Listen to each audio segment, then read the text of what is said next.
Olá pessoal, aqui é o professor Lucas. Na nossa aula de hoje a gente vai finalizar o nosso assunto correspondente à nossa próxima avaliação.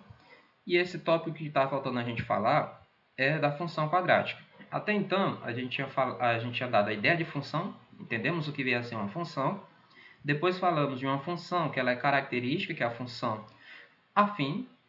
Vimos todas as características dessa função afim, vimos que ela tem uma definição, um modo que ela deve se caracterizar para poder ser uma função afim. E agora a gente vai ver a função quadrática, que nada mais nada menos é uma função que ela tem relação direta com a equação de segundo grau, ok? Então, a função quadrática ou função polinomial de segundo grau é uma função cuja lei ela respeita essa lei, que é f de x igual a x quadrado mais bx mais c, onde esse a, b e c são os nossos coeficientes, já é bem conhecido da gente, são os coeficientes de uma equação de segundo grau. E esse a ele tem que ser diferente de zero para poder existir essa lei de função e, logicamente, essa função quadrática. Vamos ver alguns exemplos de funções quadráticas. Eu tenho essas três funções e tenho os respectivos valores de coeficientes que estão sendo retirados aí. Na primeira, o valor do meu A é negativo, é menos 1. O B já é 2 e o C é 3. Já na segunda, o meu A é positivo, ele é igual a 2. O B é raiz de 3 e o C é igual a 0. Vejam que é o seguinte, o meu A sempre vai ter que existir, ele não pode ser igual a 0, ele tem que ser diferente de 0, ok? Agora vamos ver outros exemplos aqui, de funções que não caracterizam a função quadrática. Nessa primeira, vocês podem observar que o grau da minha incógnita é de nível 3, é grau 3, que é x elevado a 3. Então, aqui não é uma equação segundo grau, logicamente não é uma função quadrática. No nosso segundo caso, a g de x, ela está em raiz, então está elevado a 1 meio. Logicamente também não vai ser uma equação de segundo grau. E a última é uma equação onde o 2 está elevado à nossa incógnita. Então também não é uma equação do segundo grau. Aqui nós temos três exemplos simples de funções que a lei de função não é do tipo da função quadrática. Okay? Agora vamos fazer o esboço. Vamos ver como é que fica, na verdade, o gráfico dessa função, uma representação gráfica de uma função do segundo grau. Vejam que aqui eu tenho um y igual a menos x quadrado menos 2x mais 3.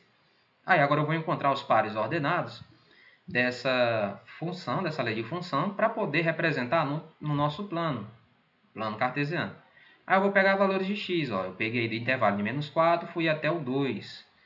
Nesses intervalos, eu consegui encontrar pares onde eu tinha um valor para x, que era o menos 4, por exemplo, ali, e eu tive o menos 5 como y. Então, ali eu já tinha um ponto no meu plano. Depois de pegar todos esses pontos, aí eu pude esboçar o meu gráfico, que o meu gráfico ficou desse modo, onde eu tenho uma parábola, que é uma curva. Uma parábola é uma curva, como está descrita aí na imagem.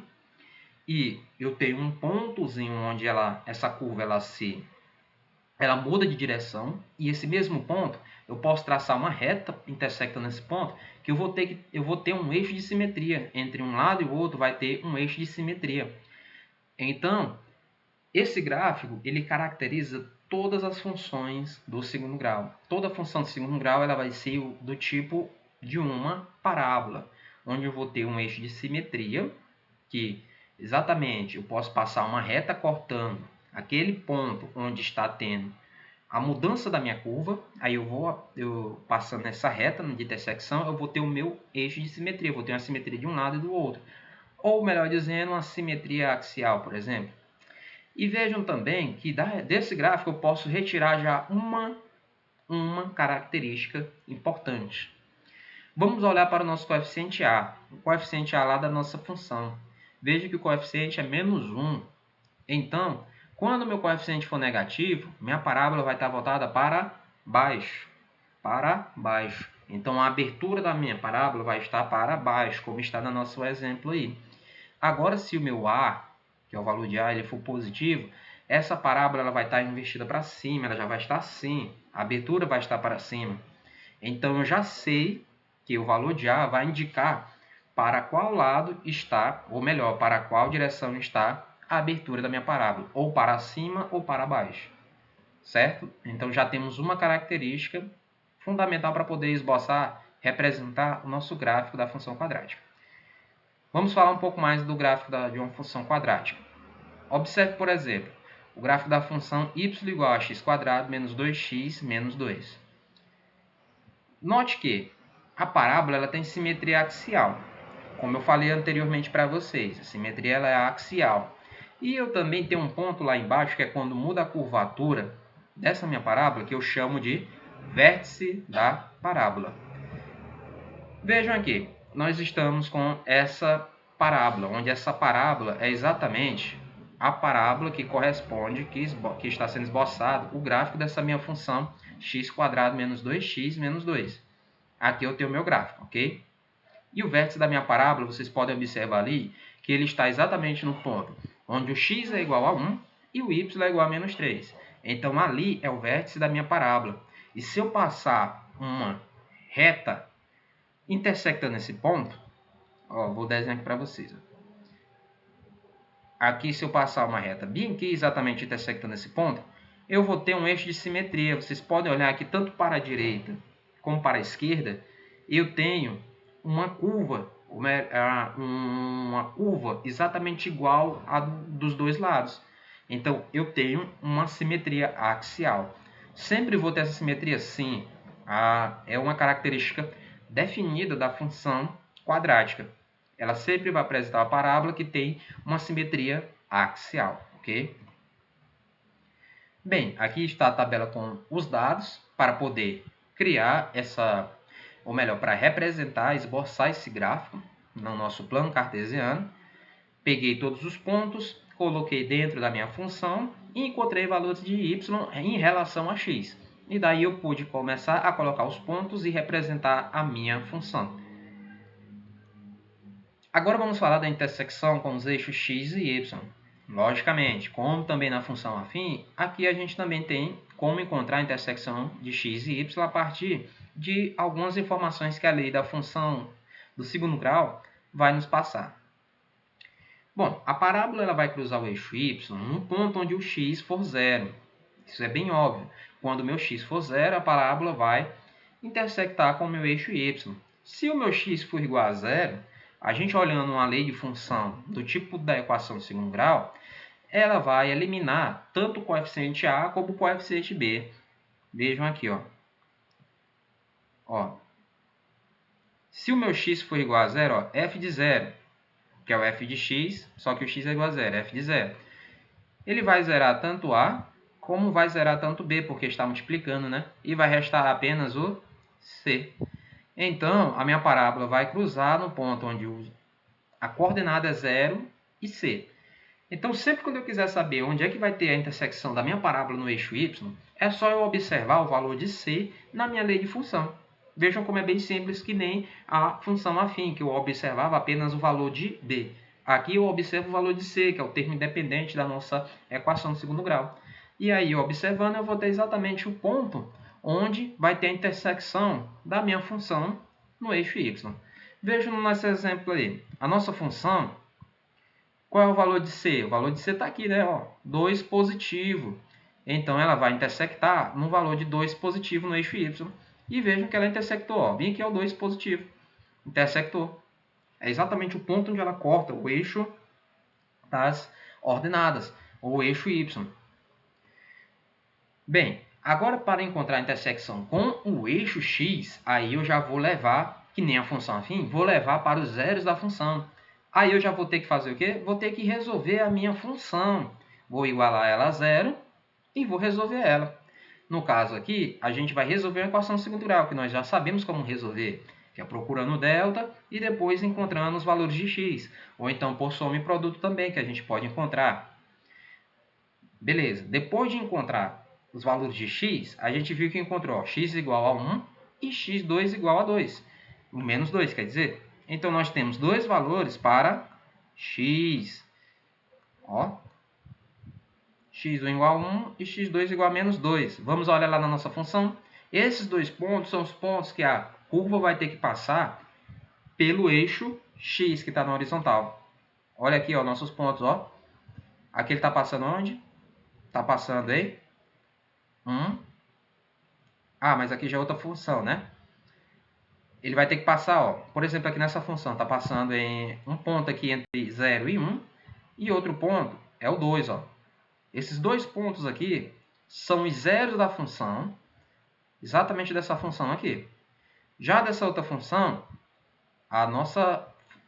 os nossos x já são diferentes. Temos dois valores. Então, a nossa função vai ficar desse tipo.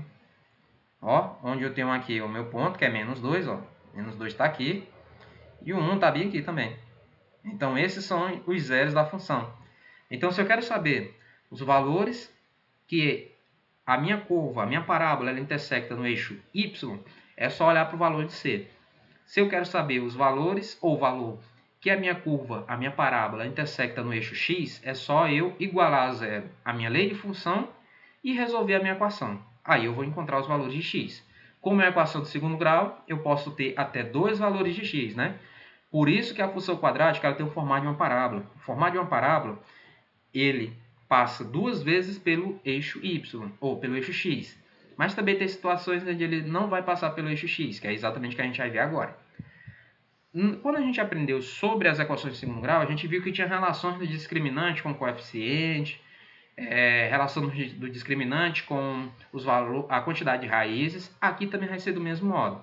Se eu tenho um delta maior do que zero, que é o meu discriminante, eu vou ter uma função com dois valores distintos. Vou ter dois zeros, vou ter dois pontos no eixo x, onde minha curva vai cortar. Isso se meu discriminante for maior do que zero. Já se ele for igual a zero, ela só vai cortar em um único ponto. Então, a minha curva vai passar só uma vez no eixo x. Vai passar só uma vez no eixo x, como está na nossa imagem aqui, ó. E se o meu delta for menor do que zero, a minha curva não vai tocar no eixo x. Então, aqui eu já tenho três tipos de informação e de características diferentes para a minha função de segundo grau. Caso o delta seja maior do que zero, eu vou ter dois pontos, ó. Um ponto aqui e outro ponto aqui. A maior do que zero, parábola voltada para cima. A menor do que zero, parábola voltada para baixo. E novamente dois pontos, ó. Sempre vou ter dois pontos se meu delta for maior do que zero. Se for menor do que zero, eu só vou ter apenas um ponto. E se ele não tiver zeros, que é no caso quando o delta for menor do que zero, então ela não vai tocar no eixo x, ó. Minha parábola não toca no eixo x. Então, tem esses três casos, ok? Agora, vamos ver as coordenadas do vértice de uma parábola. Tem como eu encontrar as coordenadas do vértice sem precisar procurar todos os pontos dela? Sim, eu tenho como descobrir. E é muito simples, eu preciso utilizar só uma fórmulazinha simples. Primeiro, eu encontro o x do vértice, que eu utilizo a fórmula menos b sobre 2a. Vocês têm que ter isso em mente. É a nossa fórmula para poder encontrar o x do vértice. Ó, eu pego os valores do coeficiente b da minha equação, ó, coeficiente b está bem aqui, e divido por duas vezes o valor de a. Isso tudo negativo. Aí eu vou ter o valor do x do vértice. Quando eu tiver o valor do x do vértice, aí eu pego e substituo na minha função, nos valores de x. Aí eu vou encontrar o valor de x do vértice e depois do y do vértice. Logo, eu já vou ter a coordenada, que é exatamente do vértice da minha parábola. Observe a nossa situação aqui, do exemplo. Eu tenho o valor de a igual a 1, b igual a menos 4. A minha fórmula de x dos vértices é menos b sobre 2a. Então, substituo aqui na fórmula, ó. A minha fórmulazinha aqui, ó, novamente. Substituo, onde tiver b, eu coloco o valor de b, que é menos 4, ó. E onde tiver 2 vezes a, eu coloco o 1, tá aqui. Resolvendo, eu vou encontrar igual a 2, ó. Então, meu x do vértice, ele vai estar no ponto, ó, 2, ó. Ponto 2. Ponto 2 está bem aqui. Agora, para encontrar o y do vértice, eu pego a minha função que foi a função aqui que foi dada, né? E substituo onde tiver x, o valor que eu encontrei, que é o 2, ó. O 2 aqui. Substituindo vai ficar essa expressão, que quando eu resolver, eu vou encontrar igual a 0. Então, a minha coordenada é 2 para x, né?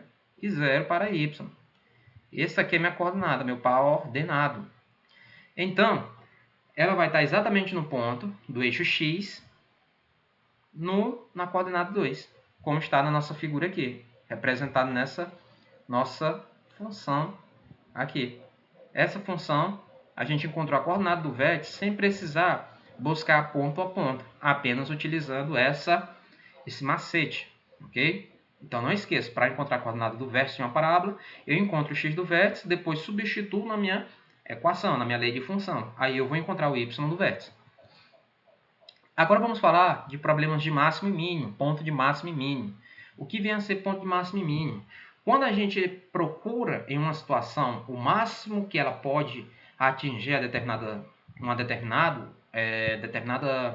por exemplo, vamos pegar uma partida de futebol e a partida de futebol o jogador ele faz um cruzamento. Aí eu quero saber o máximo que essa bola pode vir a atingir de altura em relação ao solo. Para isso, se eu tiver a lei de função que vai descrever o movimento, eu posso encontrar essa altura máxima facilmente utilizando o conceito de ponto de máximo e mínimo. Porque vocês sabem que um cruzamento, por exemplo, de uma bola em um jogo de futebol, ele descreve o formato de uma parábola. Então, ele tem um movimento parabólico. Logo, eu posso encontrar utilizando conceitos de função quadrática. Vamos pegar essa situação. Nessa situação, é uma partida de futebol onde o goleiro ele cobrou um tiro de meta e a bola percorreu uma trajetória parabólica, como eu falei, que pode ser descrita pela função quadrática. Ó. Vejam que aqui ele está sendo descrito por uma função.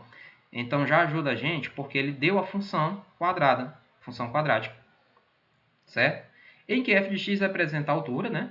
Então, o valor que eu for encontrar para f de x vai ser sempre a altura. E que aqui a bola alcançou, né? Metros. E x é a distância que ela percorreu na direção horizontal. X é a distância que percorreu na horizontal. E o y é a altura que ela alcançou. Ele quer saber qual foi a altura máxima que a bola atingiu. Então, ele quer saber essa altura máxima bem aqui, ó. Essa parte aqui, ó. Ele quer saber essa altura máxima. Certo? Então, como é que eu vou suceder? Como é que eu vou fazer para poder encontrar essa altura máxima, sendo que eu só tenho uma lei de função? Aí é fácil. Nesse caso, a gente vai ter que encontrar o vértice dessa parábola. Não é um movimento parabólico? E aqui em cima é o ponto máximo que pode encontrar, que ele pode chegar. Então, se esse é o ponto máximo, a gente sabe que aqui é o ponto que é o vértice da parábola, esse pontozinho bem aqui, ó. Então, é só eu encontrar o vértice da minha parábola. Efetuando o cálculo lá do x do vértice, né? X do vértice que é menos b sobre 2a. E depois encontrando esse x do vértice, que foi 20, né? E substituindo na nossa equação do segundo grau, eu vou encontrar que meu y é igual a 10. Se o x é a distância que é a distância em metros que a bola percorre na direção horizontal, e y é a distância na perpendicular, a altura que eu alcanço, então bem aqui na altura máxima vai ser 10. Então a altura máxima que essa bola vai atingir vai ser 10 metros. E ele também tem mais uma pergunta, né? Que distância em relação à horizontal a bola atingiu no ponto mais alto, que é quando ela atingiu 10 metros. Então ela percorreu 20 metros até lá. Ó. Até lá, ó, ela percorreu de 0 até 20 para atingir a altura de 10 metros, que é 10 metros aqui, ó. Certo? Então a altura máxima foi 10 metros e percorreu na horizontal 20 metros. Agora qual foi a distância total que ela percorreu até atingir o solo novamente? 40 metros, que foi a altura que ela chegou aqui, ó, no solo, 40 metros. Então vejam que numa situação envolvendo ponto de máximo e mínimo, a gente pode retirar muitas informações a partir de uma função dada que seja uma função parabólica também, né? Então, sempre vai recorrer a essa parte de x do vértice ou y no vértice, porque o vértice da parábola é exatamente o ponto onde pode estar o máximo ou o ponto mínimo. O ponto máximo se nossa parábola tiver com concavidade para baixo e o ponto mínimo se a nossa concavidade tiver para cima. Ok, pessoal? Bem, nossa aula fica por aqui. Espero que vocês tenham entendido todas as características de uma função do segundo grau e agora vocês vão ter conhecimento bastante para poder esboçar um gráfico de uma função de segundo grau. Você já tem conhecimento bastante para poder resolver problemas de máximo e mínimo de uma situação que esteja envolvendo uma função de segundo grau. E bem, pessoal, Qualquer dúvida, vocês podem recorrer a mim, podem assistir a aula novamente, podem recorrer ao nosso livro-texto, façam as atividades que estão sendo repassadas para vocês. Bons estudos e até a próxima!